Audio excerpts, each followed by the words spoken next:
आज आपण शिकूया टू डायमेन्शनल ॲरे काय असतो आणि त्याला हँडल कसं करायचं असतं. ठीक आहे. आपण वन डायमेन्शनल ॲरे शिकला होता. त्याच्यामध्ये लेट्स से हे माझी वन डायमेन्शनल ॲरे नेम आहे आणि त्याच्यामध्ये 2 एलिमेंट्स आहेत. ठीक आहे. दिस इज एलिमेंट 0, इंडेक्स 0 आणि हा एलिमेंट 1. फक्त 2 एलिमेंट्स आहेत. आता टू डायमेन्शनल ॲरेमध्ये या 11 च्या जागी I have another set of elements. तो curly bracket open 11, 21, 31 comma. So हा वरचा कॉमा आहे तो सेम कॉमा खालती आहे.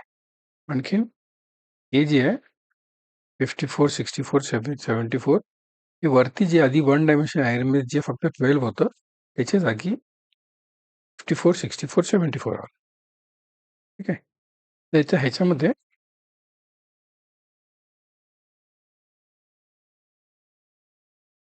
सेकंड डायमेन्शनमध्ये 3 एलिमेंट्स आहेत. पहिल्या डायमेन्शन माझ्याकडे 2 एलिमेंट्स आहेत. हे पहिलं एलिमेंट आहे आणि हे दुसरं एलिमेंट आहे. ठीक आहे. आणखीन दुसऱ्या डायमेन्शनमध्ये माझ्याकडे 3 एलिमेंट्स आहेत. 11, 21, 31 आणि ह्याच्यामध्ये 54, 64, 74. प्रत्येक ह्याच्यामध्ये मला 3 एलिमेंट्स आहेत. प्रत्येक फर्स्ट डायमेन्शनमध्ये माझ्याकडे 3 एलिमेंट्स आहेत त्याच्या आतमध्ये आणि सेकंड डायमेन्शनमध्ये फर्स्ट डायमेन्शनमध्ये माझ्याकडे असे एलिमेंट्स आहेत. ठीक आहे. आता मला जर हे प्रिंट करायचं असेल तर आपण जसं वन डायमेन्शनमध्ये केलं होतं आपण इंडेक्स रेफरन्स टाकला होता.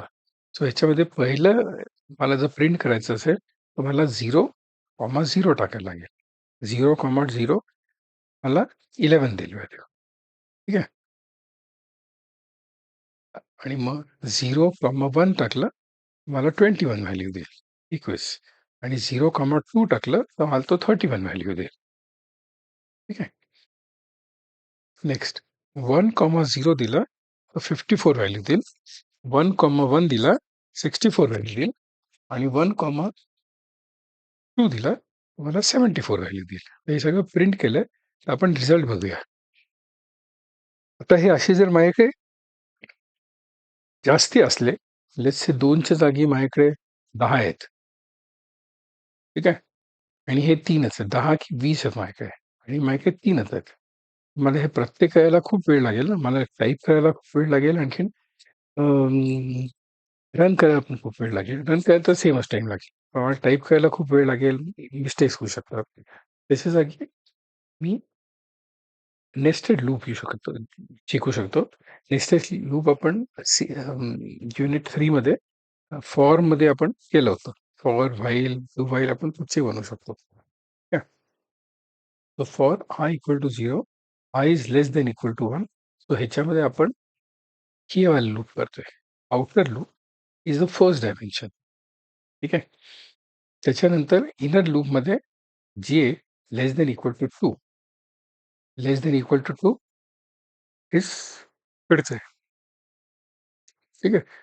आतलं डायमेन्शन माहिती आहे फक्त माहिती 3 व्हॅल्यूज आहेत. Less than equal to 2 is correct.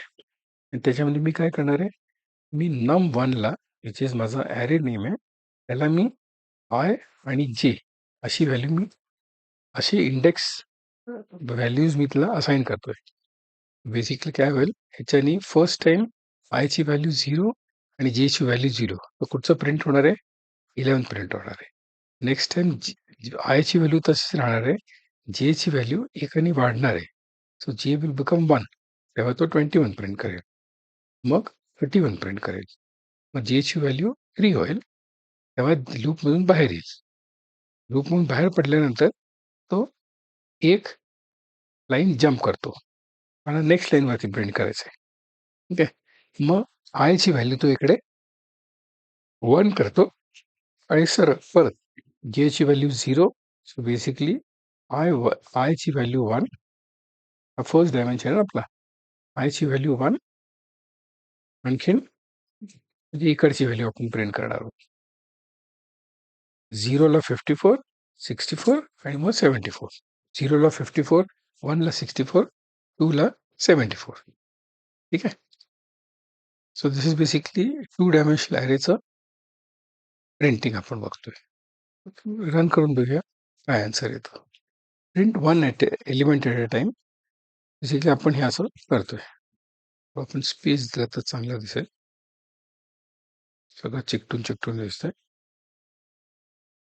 ठीक आहे. आणि प्रिंट युजिंग नेस्टेड लूप.